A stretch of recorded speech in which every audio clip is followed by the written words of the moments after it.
whether we like it or not, if we want to push for change in policing or first responder context, we need to be able to evidence that good nutrition and these excellent, healthy, tasty meals are going to have the impact of improving our officers' performance. In that window between 3 a.m. and 5 a.m., that's our critical window of maximum fatigue, and it's where our body is fighting most, and it's pushing most hormones out to drive eating high sugar, high fat, high energy foods. And it's also the window where we're most likely to have accidents, for instance, fatigue-related incidents. The first thing is, don't blame yourself at all, because the foods that you are eating, that you're going to, are very addictive foods. If you're going and smashing quinoa, then I don't know why you're doing it, because that's not an addictive food. But if the addictive foods we have are normally ultra-processed. These companies are designed, and they've spent millions of pounds with R&D developing these so that we do overconsume. We stress the importance that officers do take that moment to implement strategies that support better self-care. They will be better operationally and better at making decisions, and therefore better at doing what they want to do, which is helping people, because that's why most people join. They want to make a difference, right? Welcome to ResetU, the podcast. I'm Andy Rhodes from Oscar Kilo. I'm joined today by... Hi, I'm Nathan Gardner, CEO of ResetU and the co-founder. And on the couch today, really grateful for you making the journey to come and do this podcast with you, is Ali Booker from Ministry of Defence Police, registered dietitian, ex-police officer from Derbyshire area and various other places. Thanks for coming to us today. We're going to hear more about your work today, because we're going to be talking a lot about food, what is out there, how it affects us at work, etc. And also Pete Flint. Thanks for coming to join us as well, Pete. Thames Valley Police, firearms instructor, Operation Fortitude. Some people have maybe heard about that. They're going to hear a lot more about it today. And you're joining Ali on the couch to give us your perspective on this, particularly from the work that you've been doing in the world of firearms, which is a big high-risk area of policing as well. So welcome to the podcast. Thank you. Just to get us started, we wanted to, why you sat here, what's your journey, why are you passionate about the work that you've been doing, that we've picked up on and we're working with you on, that's going to be in the ResetU app, right? We want you to be out there sharing this with as many people as possible. Ali, just give us your sort of, what's your sort of journey towards getting here today? Thank you, Andy. Thanks for having me here, and thank you, Nathan. It's quite an interesting one, because when I look back at my journey into nutrition and supporting police officer wellbeing, actually I can go right back to when I first joined the job at 18. And actually I was terrible. Like, my specialist dish was potato waffle and baked beans, or smiley faces. So I had this interest. Nice. Don't knock it till you've tried it. So I had this interest in how I could improve my health as a shift worker, threw straight into shifts at, a reasonably young age, but had a mismatch in terms of my knowledge and my skill set. And as my career progressed, I was able to work on that and see the parallels between the behaviours that I changed and how I felt on shifts, my function and my effectiveness. So I took a break from policing in 2014. I focused on my fitness. I was doing some personal training. And so behind the scenes, I was studying, because I wanted to go to university and actually study formally nutrition and occupational performance.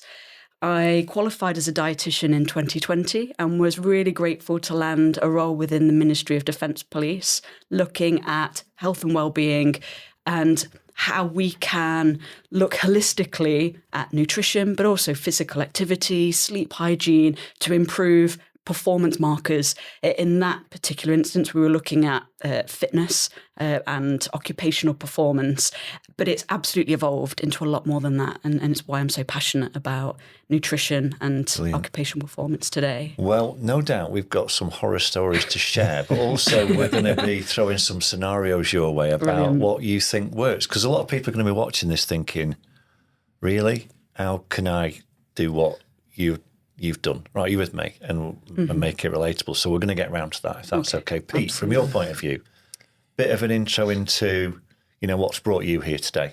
Yeah, so I have been in the job just coming up 23 years, a variety of roles. Obviously, as you mentioned, I'm a firearms instructor now, but I've served with Thames Valley in the Met.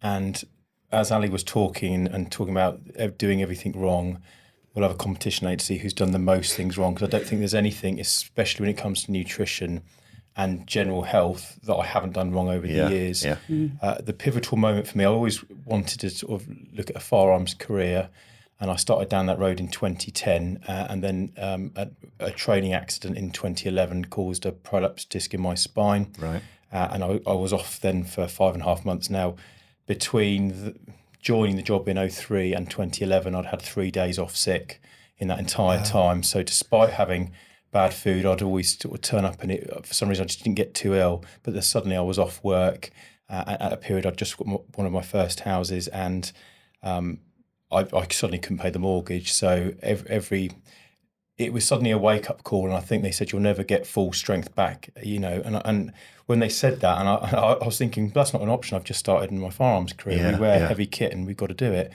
And it blew my mind, because it was said in such a matter-of-fact manner. And I said, well, what do you mean? Well, how much strength will I get back? And they said, well, 85%. I said, but that's not an option. I've got to be up to 100%. And that's what I've always wanted to do. I'm now at a point where I'm doing it. I can't have I have to have I said, well, what if I got 200% fitter than I am now? Would that be about 100? And I think the doctor looked at me confused. Well, I suppose theoretically. I went, right, that's what I want to do. So suddenly it set me down a path, similar to Ali, that I thought, what can I do? At that stage, I was early 30s, and I thought, right, let's look at what gains can I have. So I started to look at nutrition firstly, sleep, and then human performance more generally. And then I then took up competitive mountain bike racing. I thought, how can I get fitter and combine this maybe with a hobby? And I'd never done mountain biking much as a kid. I was never that great on it. Then suddenly I started doing more and more and more, went swimming all the time. I don't even like swimming. I'm not very good at it. But it was just something to stop the pain in my back and to get me back to full ops. And then I got better and better at biking, and then started doing some testing, VO2 max testing. And they said, we've got a really good engine. So that pushed me down. I thought, right, okay, let's see how far can I go now towards, I was now late 30s, how far can I go? And I then started racing for KTM mountain bikes, the UK race team, doing cross-country mountain bike. And then it was then I started thinking, right, now I'm 30, I'm almost going to veteran category. Marginal gains time. Exactly that. Marginal gains, what can I do? So certainly from training, that was easier, because it's easy things to follow. But then with the nutrition, I did a sort of 90-hour course to become... And the thing is, you can be unlike being a dietitian, you can call yourself a nutritionist by doing anything. We can all call ourselves nutritionists, but I was a sports and exercise nutrition advisor because I did a 90-hour course.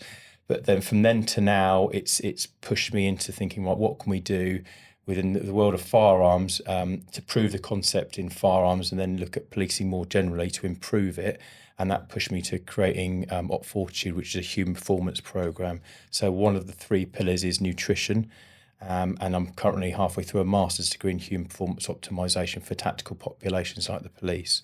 So applying academia, but bringing it across to policing.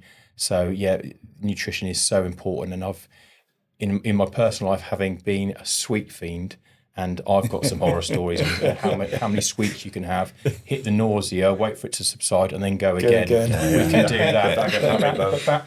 So that's what I did every shift. And you can get 3... You get Reese's peanut butter cups. They used to be mine. You can get a packet of 3, but it's 3 packets of 3 for £1.20 to go with the Haribo per shift. Oh wow!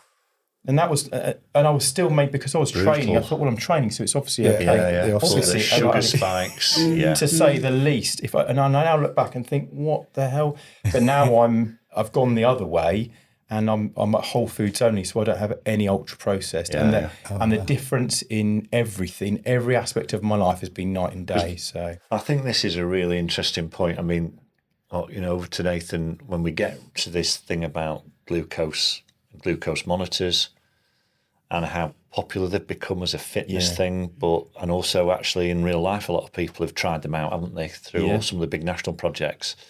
And some of the eye-opening things they've seen about food they thought was quite healthy, and they've seen spikes and stuff from it. Right, we want to talk about the real-life experiences that you've had and how you've taken those to help other people make a difference about food, right? Yeah.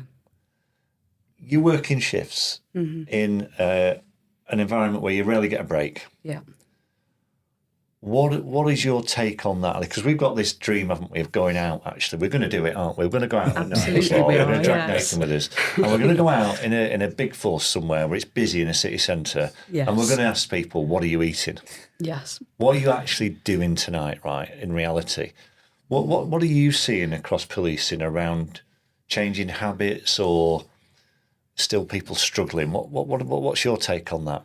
For me, the major message that I like to get across to officers is it's about making small, manageable changes and not overhauling or feeling overwhelmed about nutrition, because it actually is quite a complex topic and it's very nuanced to the individual as well. When it comes to shift work, and I cast my mind back to when I was in frontline policing, and for me, my crux was the vending machine at 3 a.m. Yeah. Now I've got more knowledge around circadian rhythms and how our body responds and digestive systems. Absolutely. Yeah. In that window between 3 a.m. and 5 a.m., that's our critical window of maximum fatigue. And it's where our body is fighting most and it's pushing most hormones out to drive eating high sugar, high fat, high energy foods. And it's also the window where we're most likely to have accidents, for instance, fatigue-related incidents.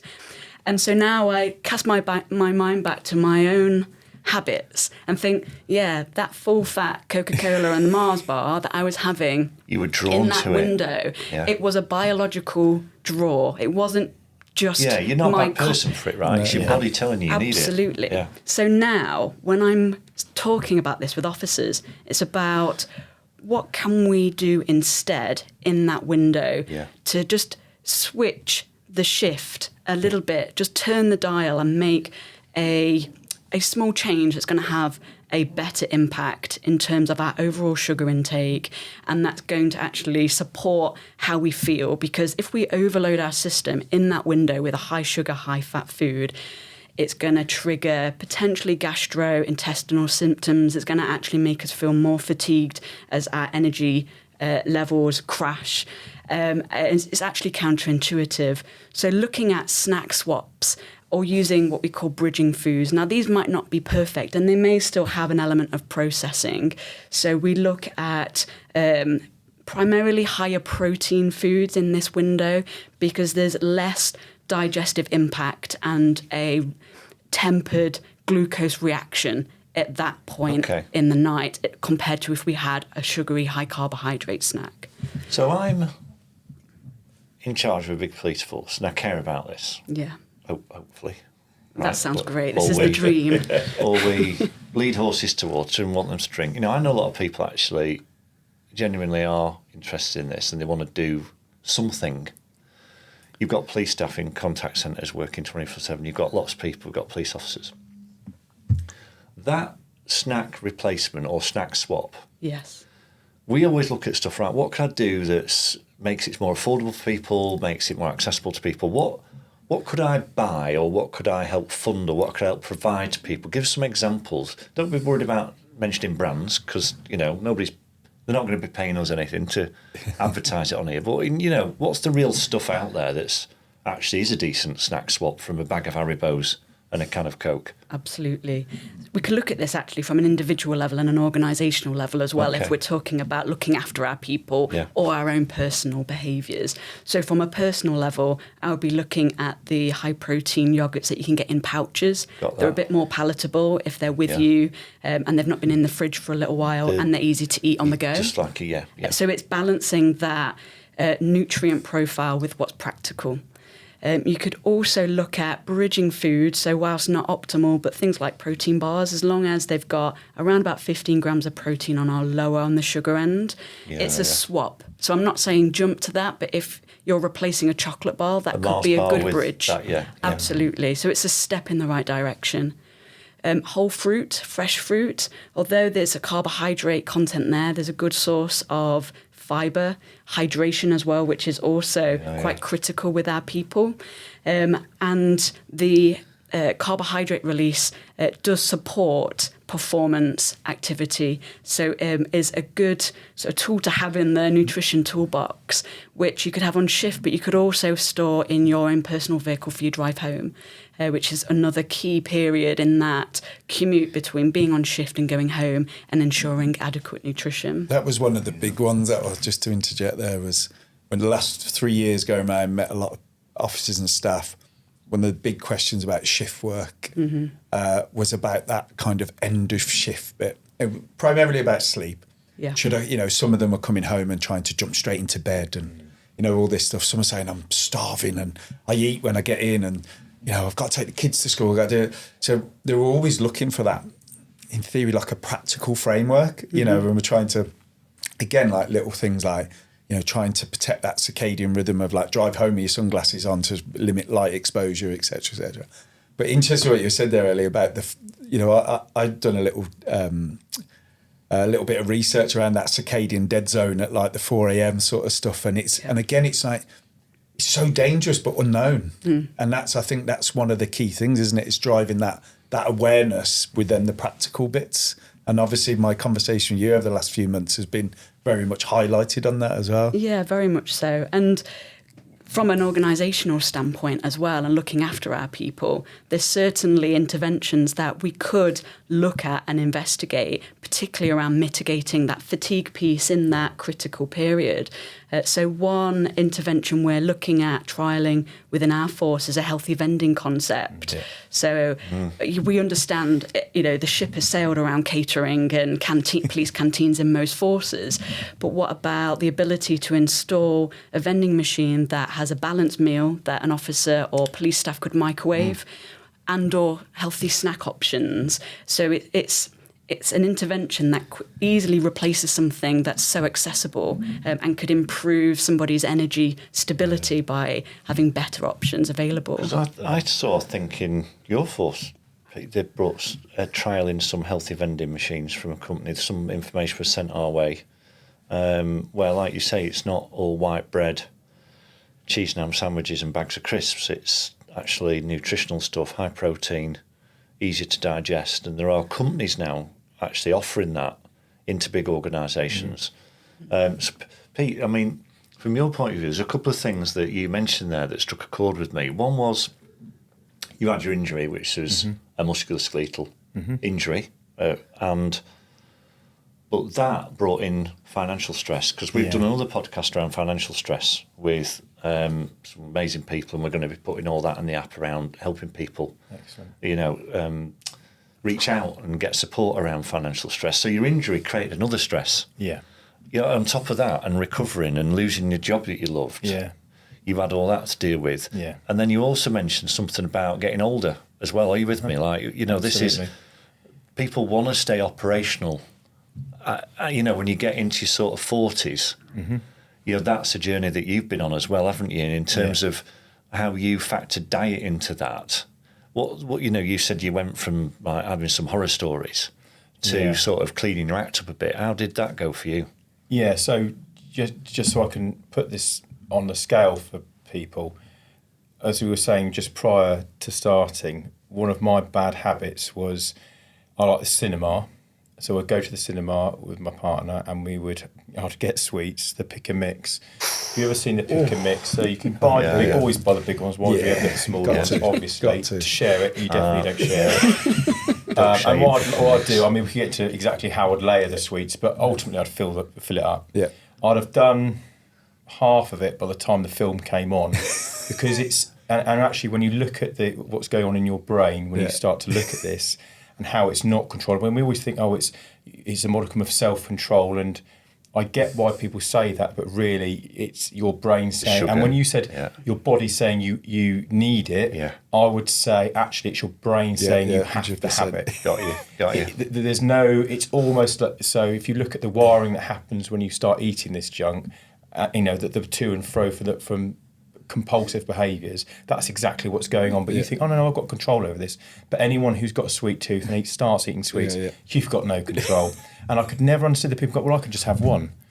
But I thought, well, actually, if you look at it as an addiction, that's like saying to an alcoholic, just have one pint. I can have one pint. Why can't you have one pint? We don't talk about it in the same way, though, do we? Exactly that. It's like... But that was the worst. So to put on a scale, I'd have all of that.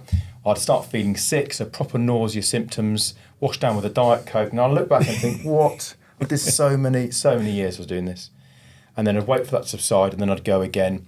And I'd get home and I'd have about a third of it because I was then feeling sick. That's definitely no more sweets for me. Put it in the cupboard, wake up about 1, 2 in the morning, and then go downstairs, lean on the counter because I wasn't fully awake, and then eat the rest whilst I'm half asleep. in the middle of the night? In the middle of the night. Wow. Oh, wow. But I was so shameful because I thought, I don't want to tell my partner, where are you? I said, I just need to go to the toilet. But there was no, I was eating the sweets because my body, my brain's saying you're having it, you're eating it now. Yeah. But I think, so what happened is when I then had what happened to my back and then had the surgery and, the very dismissive, it won't, I think it actually drove me, you could actually look at it as post-traumatic stress, but let's call it post-traumatic growth. It made me angry and I thought, no, I'm not, this is not happening. I was so annoyed, like, what can I do? And that sort of set me on the path. And as you go further and further down, think, well, I'm going to make that change. Like Ali said, there's things you can start substituting. So for me, and it was someone I worked with, who got into sort of paleo sort of diets, but they were saying, oh, well, your blood sugar's spiking all the time. And I thought, well, of course it is. That makes perfect sense. Yeah. So I started thinking, right, she goes, well, you need to have more nuts. And now that is still my go-to. And there's so much goodness in nuts. Yeah. But what it's not doing is spiking. So fruit and nuts just leveling out your absolutely. Sugars. So you're doing this and you're not getting because what goes up comes down. Yeah. And then you go, and it's a false hunger. You don't know whether it's a false hunger or you just feel hungry and you're drawn towards the foods that are actually making you continue this spike. Yeah. So I was just substituting it with nuts because there's only so many almonds you can stuff in your mouth. No one was eating almonds going, I need another bag. Because the moment you start eating, you think, wow, okay, no, I'm not actually that hungry. Yeah. The moment before that's even hit your stomach, you're thinking, let's wipe that one right out. It's a bit like, if you're getting off smoking, you just need to have something in your hand. And you've got this habit about the time you spend. Absolutely. I've got a Haribo arm. Do you know what I mean? It's just like picking, and if it's a bag of nuts, that's instead of a Haribo, I guess. That's right. They used to do. They used to be like James Clear, who wrote Atomic Habits, talks about the cue, the craving, etc. A fantastic book. It's the habit loop. Yeah, and actually, what I found years ago of a previous job, I used to do a lot of travelling. Yeah. So in the car a lot, and when you fill your car up with petrol, the Haribos were on offer right next to the till every time, and there was always a deal. It wasn't just one packet; it was always a couple. Let's just get the Haribo Tantastics, and then they'd sit and it'd be in your little, compartment there with your can of Coke or something, and it's that same. It's that motion driving. I mean, and you're kind of looking. I'm like.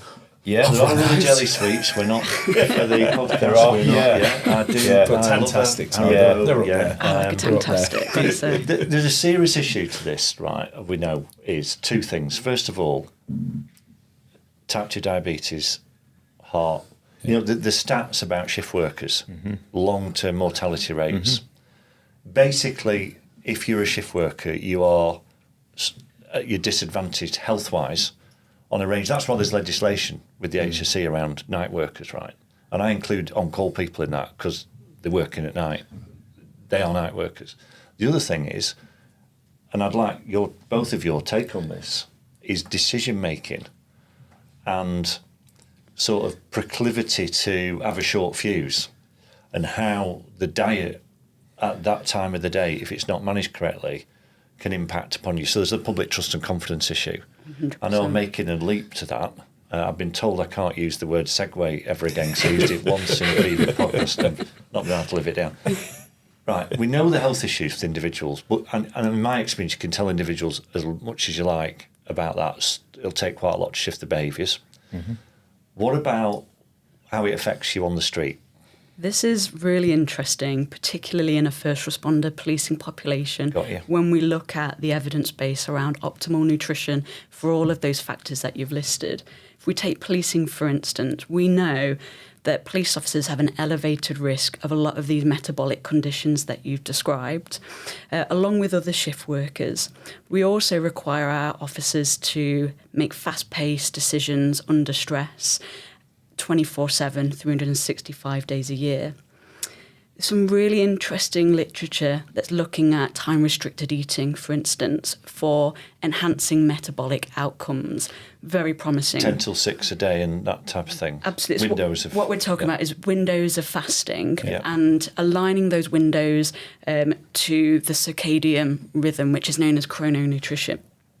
So in essence, it would be minimizing our intake of food from around 2,300 hours to about 700 hours, generally your light dark cycles. And that's great. And we can see when these studies have been repeated that the metabolic profiles have positive outcomes. However, some of these same studies, when they also look at other outcomes such as cognition, such as decision-making, such as alertness, such as mood, mental well-being, and also gastrointestinal complaints, these are negatively increased with long periods of not eating over shifts. So we have to strike a balance in policing and for our first responder populations. And this is where there's a critical gap at the moment in the literature and in the research. The so what, and as a practitioner, how do I interpret that and how do I share to my officer colleagues the best way to approach this to optimise health, but also to perform on shift when we know that they're heavily criticised, that impacts and compounds some of the pressures, workload pressures, mental well-being, and the links also between nutrition and our psychological well-being. It's to look at aligning as best we can to that circadian rhythm. So when it's nighttime, minimising our intake, but using our snack strategy throughout the shift at regular intervals to ensure that we're still ingesting those nutrients that are going to support us physically and also psychologically. Got you. And I think for now that is the compromise that I would recommend based on Almost the a evidence leveling base. out Exactly. type of strategy. I think one of the challenges is that when I've met some officers, I got told of a story. It's always stuck with me, and it didn't sound that delicious in terms of their go-to nutrition was, while on shift, was a chippy tea and a can of Munster. And it was more of a... just the sound of it. We all have our vices in terms of where it's at. But I'm just thinking the impact, like you're saying there, Ali, in terms of then like the after effects, and it's like it's not that they're doing this post shift. This is during shift, And I'm thinking, what is happening there? You've got an ingest of chips and the carbs and the fats, and absolutely, and then you're washing it down with a can of Munster, which always baffles me. But in terms of that caffeine, and I've seen. Is it a lack of knowledge? Is it a lack of understanding? Or is it the ease? Or is it a bit of everything? Or just taste nice. Yeah. I think a bit of social as well. That's important too. Yeah. Like food isn't Everybody just fuel. else is doing it. It's important for team cohesion. And your story Great there point. reminds me of something that happened to me personally when I was on shift. When we had our late turn and the night shift came on, we had crossovers. So there was an opportunity as a shift to sit down and eat. And our thing was a kebab. And I have this memory, and it changed. This one instance changed my eating behaviours because I had a kebab with a full fat Coca-Cola, and then as soon as I'd finished that kebab, we had a Code Zero shout on the radio. We're out, and I'm foot chasing somebody, and I'm thinking this is not sitting very well at all. And that moment was really quite key for me. It changed my behaviours. The so what happened then? Yeah. Well, I still ate socially with my shift because that's important. Yeah. But what it is, I just changed the choice that I made. So I switched from a kebab and I had a chicken tikka in a pita bread. Happy days, and I was a lot more functional. Point, Yeah, I mean, it's I a great always point. remember in my old force pushing the wellbeing thing. So right, the canteens used to have fish and chip Friday. Mm-hmm. Yeah.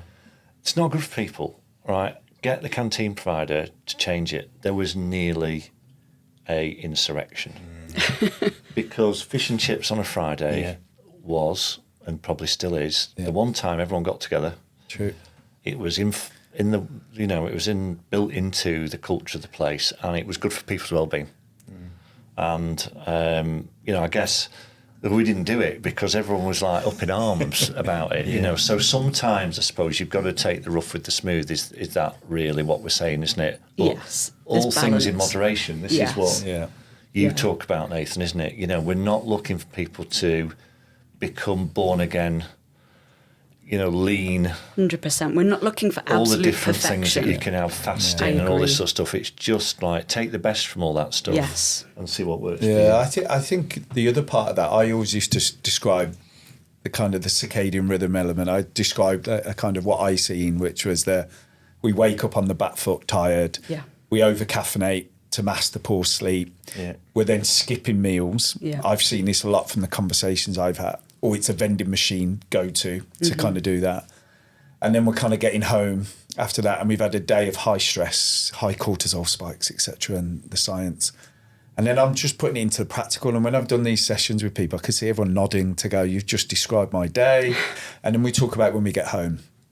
And when we get home, is it easier to pick up my phone and do the Uber Eats? Or is it easier I look in the fridge, there's nothing there. Can I be bothered to go to the supermarket, get something cooked?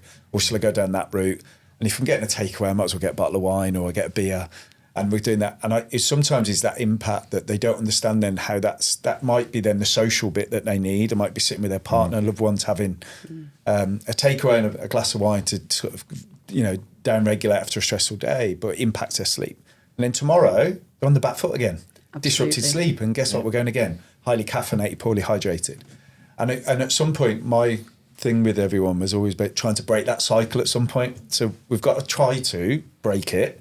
And how, and we've always tried to say we don't want to tell people how to live their lives. So Pete, I'll go to you first. What as a kind of someone that's kind of gone through that, was that how your days were when you were kind of doing it? I don't think there's anyone who's done. I've done 22 years of shifts and the night shifts, and that feeling that I totally don't. I know I shouldn't have, because who goes, I'm going to have a Coca-Cola because I know it's good for me. No one does that, do they? You do it because it's the reward system in your brain saying, oh, that's great, and it kicks off. And if you look at under an fMRI, you can see everything lighting up. So we know why we do it, and we can't necessarily help it. So for me, the book that you mentioned is a really good one. It's tying something that you're going to be doing anyway. Yeah.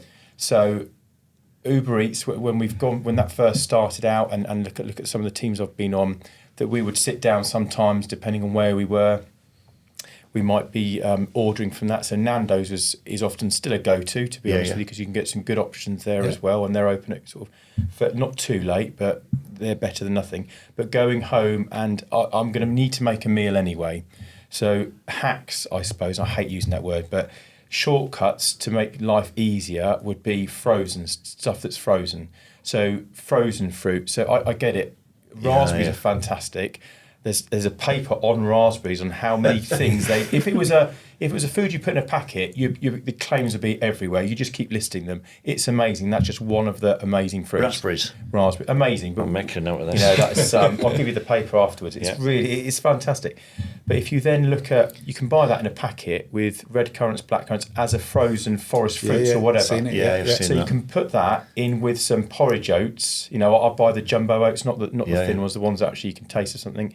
But I'll do that with lots of nuts, lots of chia seeds, grate an apple into it. And that's basically, it's like, someone said it's like overnight oats. I thought, well, there's only about a tablespoon of oats in my entire, I've got one I'll show you afterwards.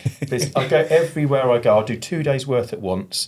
And when I'm doing my dinner, I've got one of those air fryers that does steaming and everything. Yeah. But because it was easy, I thought, well, that machine takes less electricity than an oven, and I can do everything in it. So I will do, and I even timed it. I was like, and I'll be messaging people, because as soon as they know you're into this, people love to send me photos, and I'm sure you get the same, Ali. Absolutely. Look at me eating this pizza. And then it's become, because I named Fortitude, this isn't very Fortitude compliant, and then like that, but it's one of those standing jokes. But what I knew would come is, but I can order an Uber Eats, can be here in 10 minutes. I was like, right, 10 minutes. What can I do in 10 minutes from my freezer to, So it's things like that. So it's nothing I do takes longer than 15 minutes within the kitchen. So I can make and I've got loads of photos because I am that boring, of foods you can make that are really easy using frozen. If I can get spinach or baby tomatoes in my fridge, I've got them in there all the time pretty much. But that's something that will last a while. You can leave them for quite a few days, or broccoli.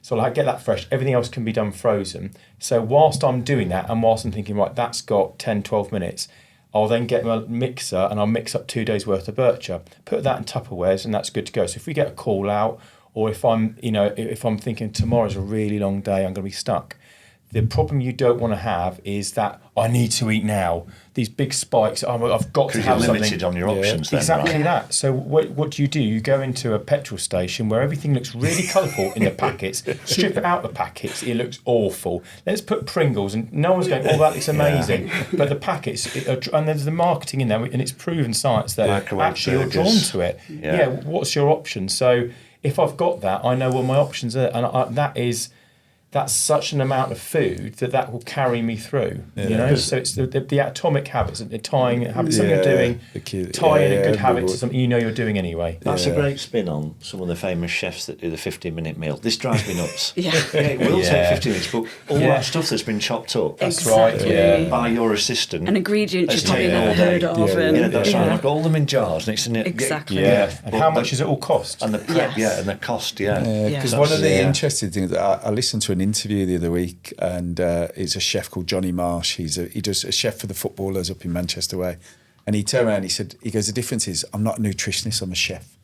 And he says, and what I do is I make food taste nice. Yeah. And he said, and I think that's always the difference, isn't it? And I don't know whether, Ali, you've noticed that, whether people are seeking more kind of cooking skills and advice as opposed to It's a what good question, that, what yeah. you've said there is actually you've given both nutritional value and practical. Yeah, And I it's think got that's to what be we're easy. looking at. Ali, what's your kind of... It's a conversation I've had a few times with some of my dietetic and nutritionist colleagues, actually, because we study the science of nutrition and the nutrients in the body. We don't train as chefs, but we generally have a very strong interest in cooking and nutrition. So we're able to provide the data that informs that recipe, but we might not necessarily give you a recipe that's the tastiest, for instance. And absolutely, that balance is really key. And linking it to the operational outputs that you mentioned earlier, Nathan, and this is why I'm so excited when I heard and saw Pete's work in action, which is looking at the nutritional quality of a meal that's actually tasty, that you now provide to your officers in training, but the performance metrics. And whether we like it or not, if we want to push for change in policing or first responder context, we need to be able to evidence that good nutrition and these excellent, healthy, tasty meals are going to have the impact of improving our officers' performance. And you've been able to demonstrate that, haven't you? And it's extremely exciting. You were talking about before we came on the podcast, right? You haven't changed these meals up to Gordon Ramsay level. No. There's some small changes to make them more nutritional, and you can prove that they've had performance decision-making we've had benefits, right? improved pass rates on courses For firearms and firearms officers, and and because I'm in the firearms world, and the whole idea of the project is something that once we prove concept, and we've got a body of work starting in January. We've got government funding, so we're going to prove what we're saying rather than it just being an opinion. Yeah. And when we look at things like split-second decision-making and something you mentioned earlier, when we look at spikes in blood sugar, we know if we just take shooting as an activity and our how accurate we are, shots on target, if our brain is flooded with sugar because we've come up on a Haribo or Monster Spike, or it's depleted of its main fuel source and it doesn't have it, that's when accuracy, I say goes out the window, but there's a marked difference in accuracy. Yeah. So if we were to do all now, start doing a shooting competition, and then I started flooding Nathan's body with on his spikes, where it goes up and where it goes down, that's where you're going to be inaccurate. Yeah. So we need to be like that. And then that's one element of policing. But you mentioned earlier a blue light run when we've just come up, when we just smashed, that's life or death, split-second decision-making. You get that wrong, we all know exactly what turned up happens. at an house, there's somebody inside maybe with a That's weapon right. and got decisions to make. Yeah. And now it's all on body worn, and I think be very careful how I phrase this. Let's say we may not have the support that we think we get from everybody if we don't make the right decision. This is one of the things that so interesting. Well, I'm passionate about with people talk about well-being. It's going to reduce abstinence. It's going to reduce. Right. These are all bottom line cost issues. Retention restricted. There's two things that have come up here. One is public safety. The health of these people and other blue light professionals actually is a public safety priority, because if they're not well, public safety can be damaged, right? So whether you like us or not, yeah, that is important. The second thing is compassion and compassion fatigue. It is very difficult, is it not, when you are experiencing those experiences due to things like nutrition, to maintain compassion. Absolutely. And that actually is the thing that sets, policing apart. Yes. Or good policing from average or bad policing. Yeah. Because that's what victims and vulnerable people want in their hour of need, right? And we talk a lot about compassion fatigue, but we sort of want to label it to one thing. Do you see what I mean? And it's not. It's a accumulation of different issues. And this is a big part of it, isn't it? 100%. As a profession, we're dedicated to delivering on spec, snap decisions, and putting others first. Rarely do officers put themselves first in that equation. They won't think twice about putting themselves into a risky situation to help somebody else. And officers will say, well, that's my job. But it's so much more than that. And that's one of the primary reasons why I'm so passionate to do what I do, because I genuinely believe that if we invest better in both physical and mental well-being of officers, and we stress the importance that officers do take that moment to implement strategies that support better self-care, they will be better operationally and better at making decisions, and therefore better at doing what they want to do, which is helping people, because that's why most people join. They want to make a difference, right? So we have to give officers all the tools, and well-being and physical support is absolutely And part choices. of that. Yes, Good choices. very much We've so. spoke about it the last few years when we kind of get people to connect the dots. Yeah. And I use a phrase that is about, your preparation for sleep starts from the moment you wake up. Yeah. It's not something you do at the end of the day.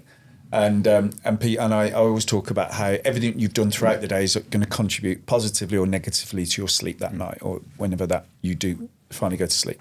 Yeah. And people still, in my opinion, don't see the connection with food choices, and kind of even like you mentioned earlier, like hydration as well. And we're seeing it at the moment. In the app, we've got a big hydration thing where you can personalise your hydration based on body weight, because we still live in this world of everyone just thinks I've got to hit that 2 litre mark, and it's like, well, actually it's not correct, is it? Because again, on body size, etc. But also what's really key is that people don't see like that connection of going, what I'm actually putting in my mouth and trying to fuel myself. Am I fueling correctly, appropriately at the right time? So there's still a big gap. And I know Andy mentioned it earlier about glucose monitors. One of the tech partners that we've worked with have got one, Ultrahuman, and I tried it for a while and I was horrified at what was happening in terms of my glucose spikes, and I kind of say I'm fairly well educated, not like nutrition's not my bag, but I thought I was okay. But again, but also what I learned around that was sometimes that basics of walk after eating, to try and stabilise some of that, and some of the, and again, just something like I love the flapjack, it's like a flapjack with a coffee, and then my body doesn't like flapjacks, or the type of flapjacks that I was using. So again, it's this journey where I don't think sometimes people either they feel that, and I don't know whether you've come across this, where they feel, should I really venture into this world, or have I got old habits that I've always done this, therefore I'm not prepared to change? And is it a complicated topic in terms of, nutrition? So there's lots of things. There's something you said earlier as well, Nathan, about the bad habits, and something you would go home, have a takeaway, have it. So so we know that causes stress. The body can't really differentiate where the stress comes from. You have elevated levels of stress. We know that the job is stressful. We know that adding bad diet and high sugar is going to add to that stress, and we find an upward spiral of bad habits that you say. And it's about getting, I think there's some education. There's a lot to be said for education, but it's where that education comes from. Because I think sometimes, especially with nutrition, I'm sure Ali will back me up, people will say, oh, it's a little bit of knowledge is sometimes a dangerous thing. And I don't know, I suppose the advice sometimes will go, well, it's what, you need X amount of protein, X amount of carbs, X amount, and you think, okay, but where is that coming from? Where are you getting your carbohydrates? Because there's a slide that we use, And it was a nutritionist friend of mine who works for the military came up with, and it's absolutely fantastic. It takes 2 diets that are matched, and there's an app called MyFitnessPal that lots of people use. I've used myself. And in its early stages, and it would tell you what are the macros, so macronutrients. You can even scan food now. Fats, it would tell you what the fat, it would tell you what the protein, and it would tell you what the carbohydrate load of that meal is. And then if you stick to that, if you stick to anything, and that's what you're gauging, I've had X amount of fat and I need to stay off this. If you gauge that, you can have the exact same diet at KFC, or you can have a whole foods approach, which will give you 5 meals versus 3. But if you're only concentrating on macronutrients and not your micronutrients and where is that food coming from, then you can do any diet you want at KFC. And you think that is absolutely mind-blowing. Oh, right. But Sorry, I thought you were giving me the green light. to go KFC. You can do that. And it's like my colleague says, when you do if you consume a meal like that, one meal, what's it really going to do? You might present a bit lethargic, yes, it's going to spike, it's not very good for you. We know that, but really what's going to happen the next day? You're going to crack on. It's fine. But the problem you've got is when you add that to a cycle of night shifts, as you say, shift workers, depending on what else you've got going on in your life. You mentioned earlier coming home in the morning and need to get the kids to school. So I've got twin boys turning 7, and getting them out of the house to do anything, I find a sort of a military regime. And when they go home to their mum, it's, Daddy shouts a lot. And I'm thinking, gosh, do I? But it's more like to get them out of the house, because there's lots of things that we need to do, and that just adds to a bit of stress. And then you add the work bit, and then if you're going to put bad diets on top of that, before you know, people have got a spiral of high cortisol. What does that then do? It drives worse behaviour. So it's about, as like we've all said, changing some habits to get the thin end of the wedge in there, create some good habits, and then slowly these things do, as things increase and you start making more and more substitutions, these things really do spiral. And I think even hydration. So I've just done for my masters, I just had to do a hydration presentation, and there was so much I didn't know before going into this. But I always thought, hydration, how much water do you drink? So people think, well, what I'll do is I'll drink loads of water out of he says drinking water, but I'm only taking small sips, but loads of water between meals. Well, your body's really good at dealing with lots of water between meals. If you have too much, it thinks way too much here, and it passes it through. It's not taking it through the cell membrane. So if you're going to be drinking, have it with meals. So it's about just tweaking, not necessarily chugging loads of water something between. Like that, right? It's like, this is what we're trying to do, myth bust. Around all this, and say, take the mystery out of this, and because these people are watching this today, hopefully there'll be a lot of them watching it and listening to it. We say, I can't even get a break. We know from our surveys people are not getting a break, right? And they should be getting a break, but they're not getting a break, and so they want simple advice: where to go, what can I do? And we were talking the other day about this thing about, right, you try and get a break. You're not getting a break in the nick because the canteen's gone. You're trying to get a break parked up in a car park, and you've got a Costa coffee or something like that, and then somebody's got nothing better to do. It takes a photo of it, puts it on social media, I've had that. And then we all just fall over about it and go, we're really sorry. Well, we're not sorry. It's so frustrating. Just because that reminded me of a job I had. I was with a colleague who sadly passed away. She was only 34, but she passed away of cancer. But I remember doing a job. We had a night shift. I would say the night shift from hell. We have every sort of job. So we started off, we got rolled out of briefing really early because there was a fight in the town centre. So we dealt with that. And it was almost like if you had to go and say, what do you think police deal with? And you could tick off, foot pursuit, we did one of those. And it was a protracted shift. And then it was finished off, nicely round off with a sudden death. And that sudden death came through, and without being too graphic, by the time the call got routed through to us, it had gone through to another area wrongly. So the next of kin were obviously very upset that their sort of grandfather had been passed away for some time, and they want to say goodbye to him. But obviously, when you go up, and anyone who's sort of dealt with dead bodies, it's not particularly nice. Even if they've been there a while, that doesn't necessarily look like a granddad they'll remember, let's say. So I was trying to assist with the undertakers, and I remember saying to them, so I'm going from a tangent here, I will come back to it. I said to the undertaker, we have to give these guys some time. And it was really sad, because you're taking a statement from somebody and you say back in the day, obviously handwritten statements, how long have you known this person? I've been married. And I remember thinking, I've been married 60 years. I was thinking, married 60 years. And you're thinking, and I remember going, married 60 years, like that number there and that activity. Like at the time I was early 20s and I was thinking, that's ridiculous. And suddenly I was thinking, you must think so. I wasn't even born and you'd be married for, 35 years, let's say. And then suddenly your world's come to an end. So you're taking that on board. And I thought, oh my God, this is the worst. Anyway, the undertakers then, I'm saying it because it was just so bad. That they then went up to do their bit. We assisted them because the chap they sent was very old. So I'd assisted him. And then I said, let the family say goodbye. Yeah, no problem. And we were all at the bottom of the stairs. They were upstairs. And then he goes, 2 seconds. Went upstairs. He goes, I'm awfully sorry. I can stay, but the police need to go. And I thought, I didn't say that. I genuinely didn't say that. But you can't say, he's lying. It was just one of those situations. I thought, what? So everything had gone wrong on this job. The two of us were in the car afterwards going, what a shift. And we went straight to the petrol station. And I'm sorry to segue to a completely different story, but we'll get back to it now.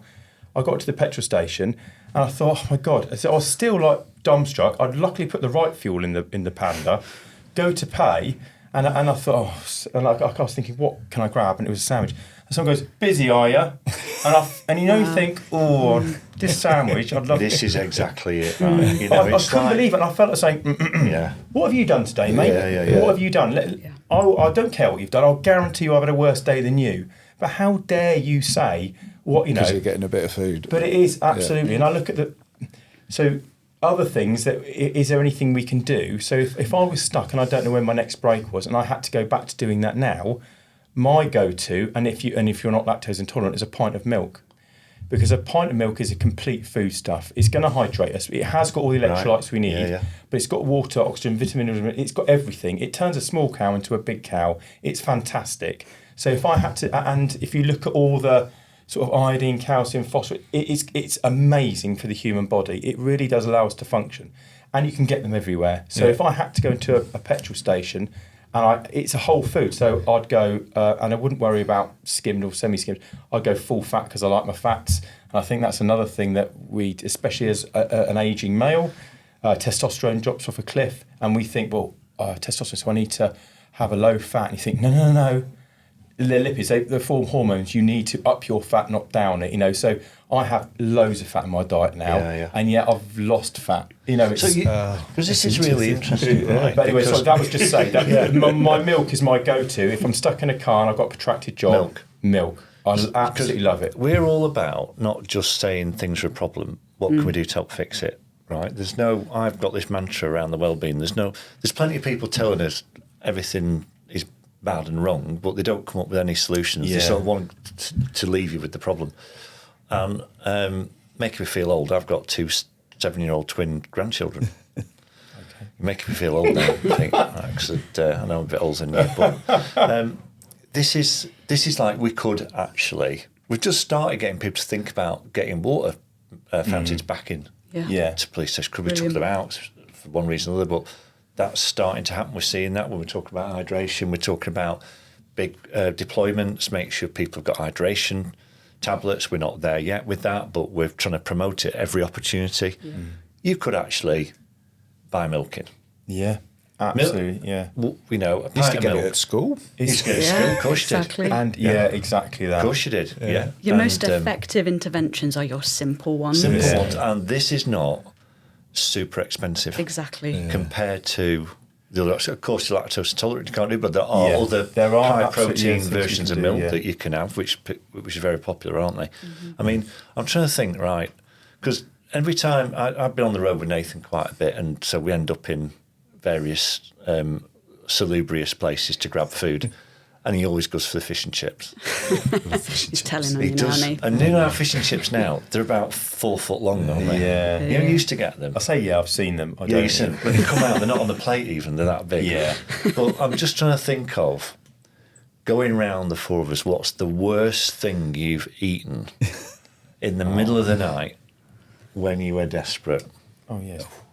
Sweets. Sweets. Yeah, 100. But and I wouldn't say sweet. Everyone's A eating lot of sweets, sugary stuff. but the amount of sweets. Amount of sweets, the yeah. amount Yeah, of you're sweets. talking big tonnage. What about you? Yeah, I'd Come on, agree. Confess all. It's that vending machine example Yeah. for me, because it was a habit as well. It wasn't a yeah. one-off. Yeah. It was. And it's there. That was my lit up. go-to. 3-4 a.m. Yeah. That, we're The feeling corner of the room. we're a little bit delirious Yeah. as well at that stage, aren't we? Yeah, And you may be a bit down because of some of Yeah. the stuff you you've want been to doing. pick me up. You want your mood to Exactly. go up a bit. Yeah. Yeah. I used to, it sounds like a long time ago now, I used to work on a support unit van, and we used to go to a place in Preston that did what they called a battered rat.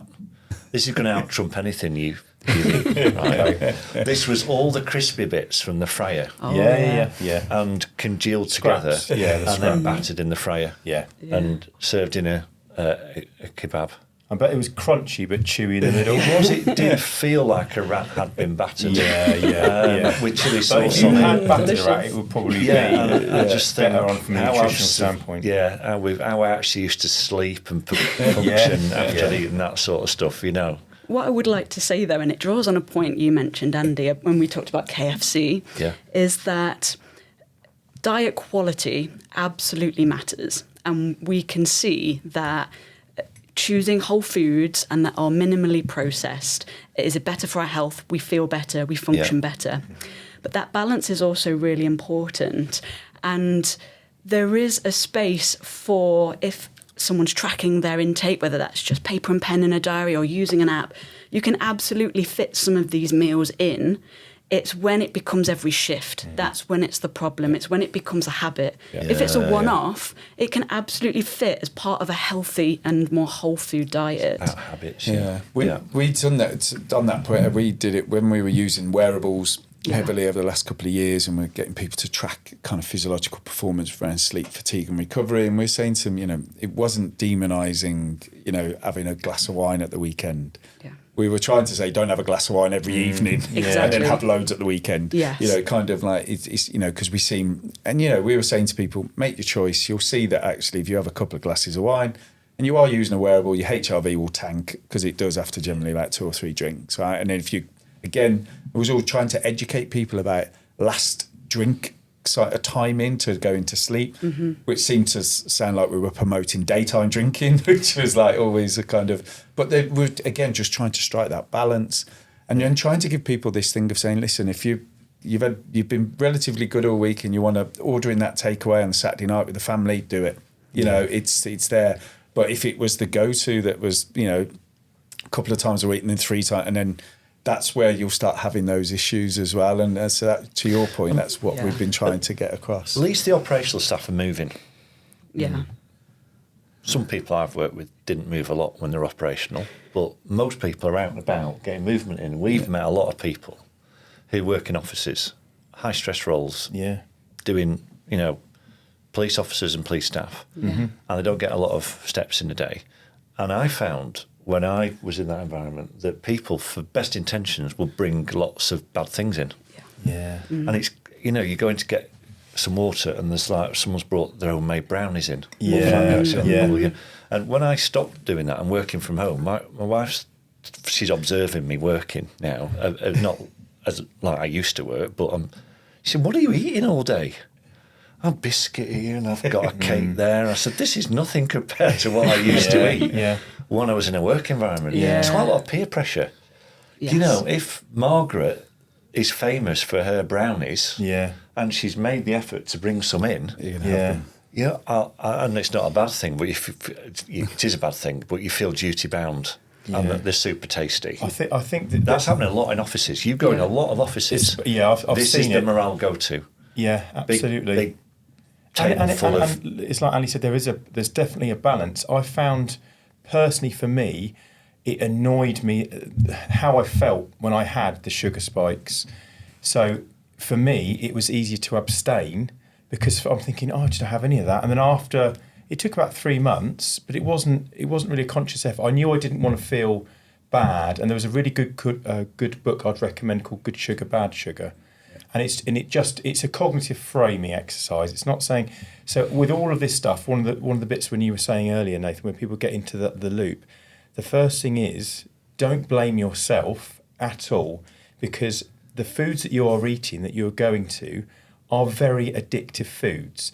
If you're going and smashing quinoa, then I don't know why you're doing it, because that's not an addictive food. But if the addictive foods we have are normally ultra processed. These companies are designed, and they've spent millions of pounds with R&D developing these so that we do overconsume, so that they do drive their profits. That's their entire, modus operandi. So once we have these foods, don't beat yourself up. They're designed to make you keep coming back for more. We're falling into the trap, aren't we? Exactly, and it's really difficult. I think people go, "Oh, it's my fault." Take it away. If you're eating this food, I can promise you, from someone who's done it for years, really badly, come off it, and I don't have any of that now. All my satiety hormones have sorted themselves out because I'm only going natural food, and then I've had to find workarounds because I'm still doing a job that's requiring me to do night shifts and what have you. So my go-tos are just different, that's all. Yeah. But please don't blame yourself for going to these foods. So make because you will keep steps, going. Right? Exactly. You're not on your own. The nature of the beast is, particularly if you're working 24/7, and there's a lot of people in the world working 24/7 now, right? That it is harder, and there is a lot of stuff there that is deliberately designed, as you're saying, Pete, to pull you in. Yeah. And so, you're walking into that, and it's not about, as you say, Nathan, right, we're going zero anything at this point.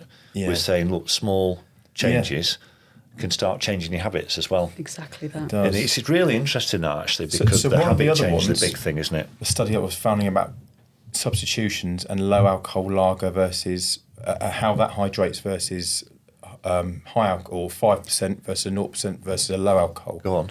So what would you think? Right, so they're brilliant there now, aren't they? Yeah. There's so many of them that are really, really good. And so it's I in had your one hand, last night. It feels like a drink. So versus water versus isotonic sports drink versus 5%, low percent and 0%. So they got a group of cyclists, they beasted them on an exercise bike for an hour, like it was an assault bike. I was thinking, an hour on an assault bike, like absolutely buried them. And then they got their fluid balance a day later. The best fluid balance was 46%, and that was the all rehydration solution. Then they did a 0%, a 5%, and then water. So water was 32%. So it didn't, because it hasn't got anything else with it. It's just water.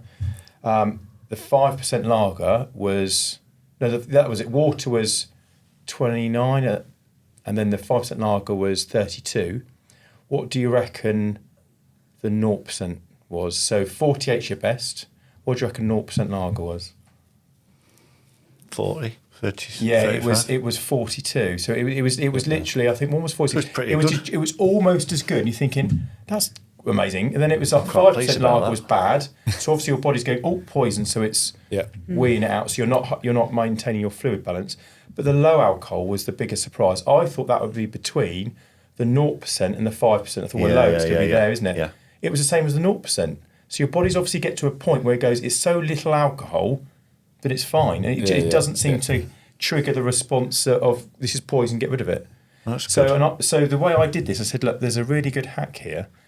Rather than having 0%, if you want, if I was 0%, I want a beer, don't have a 5%, get a bottle of the 5%, a bottle of the 0%, put them in a pint glass, that's 2.5%. It's the same as having 0%, but your taste is through the roof. It's a good So you've got a 2.5% lager, but it's not going to kick your body off. You're going to maintain more fluid.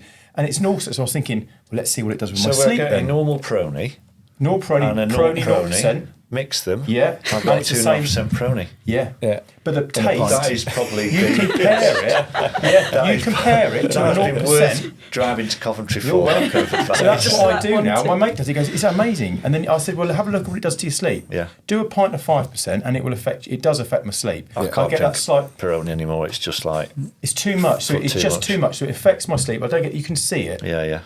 I do the 0%, there's no problem. I do the 2.5%, there's no problem. I was like, winner. Yeah.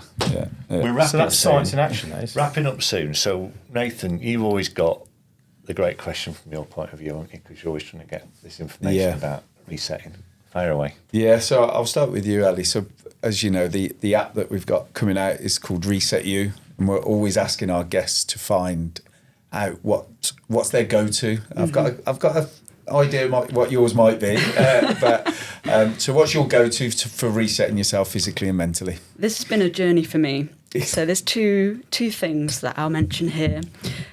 When I first wanted to join the police, I got into strength training because I wanted to be physically capable to do the role. And then I found that was my go-to. There's something very satisfying about getting squat technique correct or hitting a PB on a deadlift. Back in 2022, my dad sadly died.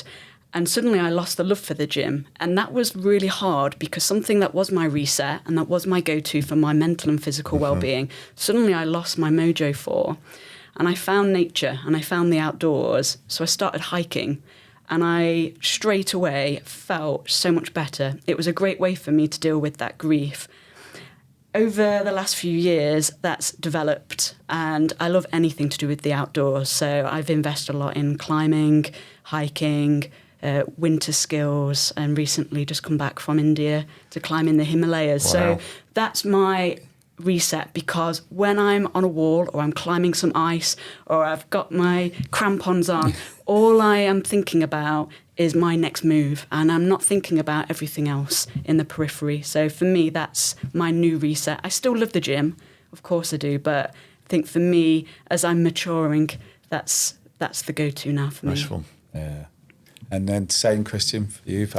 You've obviously mentioned earlier about your mountain biking and stuff. So I have less time. I used to love racing. And it's something my little boys did their first race the other day, and it's lovely to see really small kids on bikes doing really, really well. So it's not that I'm definitely not living my life vicariously through them, but I do enjoy. So I will, if I've got the boys, it'll be out on mountain bikes, because certainly I know that if you don't exercise small boys and we don't all go out, then they can be quite a handful. If you do, they're absolutely delightful. So I would say, similar to Ali, anything outdoors, I absolutely adore going out, even if it's just, if I go, I don't like running particularly, I'll do it once a week, but cycling or running, and I do go to the gym. So now I'm coming up to 50, I'm thinking, right, what can I do to try and let's see what I can do to maintain a physique as I get older. So that's something that's good. And then it's now more and more, because I've gone whole foods into cooking. So I'm growing my own chilies. So I've got, what's the hottest chili you can do? Scotch bonnets and stuff, is it? That's not bad, yes. Scotch bonnets? No, it's a Scotch bonnet. So about 300,000 Scovilles, apology. Carolina Reaper I'm growing at the moment at 1.4 million. I've seen that on Instagram. They are. So I've got one is seed. But I had to bought £20 lamps because they're not used to a British winter. So I'm having to keep my how much this is costing, I don't know. Carolina Reaper. But I'm thinking, I love chilies, but what can I do? And I started doing pumpkin soup. So obviously these pumpkins. I was thinking this. I'm sure I had a pumpkin soup once. I was thinking, right, they're only about £1 and they're huge. So I hollowed one of those out: Parmesan, chili, fresh turmeric, because Tesco had it. I was thinking, this is great. And then doing the best soup with a bit of cream in it. I was thinking, that is amazing. So now it's tasty foods, like you said. What tasty food can I have? So food, and what can I do quickly as well? So if someone says, oh yeah, but it's easy, I'll go, how cheap can I do it? How tasty can I make it? And then I go, look, it's easy and it's cheap. Wow. So for some reason that's got me onto another. We're going to have inside the ResetU app community that you're going to be helping us with, Ali, around nutrition and all this sort of stuff. We want to be able to do masterclasses. We want to be able to do short videos of people making stuff. Yeah. Right. Let's get into that and say, it is actually can do it. Let's film it. Let's get it on there. Absolutely. And that's all possible. Yeah. There's so many simple but delicious recipes, and giving it them in their hands so they can quickly look at it. You know, when they've got a bit of downtime or when they're at home and think, right, I'm going to have a bash at that. Yeah. These people are like me. They experience the world like I experience it. I'm going to see what I can do. And that's really come out today. We've gone from KFC to climbing. To chilies. To the Carolina Reaper. Yeah. It's interesting. But I just on the chili thing quickly, I witnessed one of my good friends he done a Reaper at a place in London. He had to sign a disclaimer. You do. And I thought we were going to have... Yeah, I was rolling around the floor laughing, watching him in pain. Until you thought it was... then I thought he was in serious medical need. I thought he was going to have to call the paramedics. And I read... Yeah, it was so funny. They made him sign this disclaimer. bravado. I couldn't eat a whole. It's to use as cooking, but it's just like, oh, what's the hottest? Yeah. So it was a real silly move, but it's interesting. But I think also just a final point also is what you said also earlier about like the air fryer, and this is one of the things we want to get out through the app is that practicality, because sometimes people are like, oh, if you're cooking an air fry, it's not proper cooking. It's like, well, if it's practical nutrition and it kind of gets you to where you go to. I love my air fryer. So again, it's these things that we're trying to like, to sort of like. And there's ones that do. So mine does air frying and steaming. So it does the whole meal. So it's called speedy. So it's a speedy meal. Yeah. So you do the whole meal. So it's frying the bottom, air frying the top bit. And you think, well, that's 10, 12 minutes. Or if I use mackerel or anything like that, it's so quick. And then it's an amazing meal. Yeah. Thank you. Brilliant. Well, it's been fantastic. Thanks for coming down and sharing all this with us, folks. So much more we can do on the back of this. This isn't the end of it. This is the beginning. And thanks a lot. And we're going to see you again soon. Absolutely. All the best. Thank you so much. Thank you.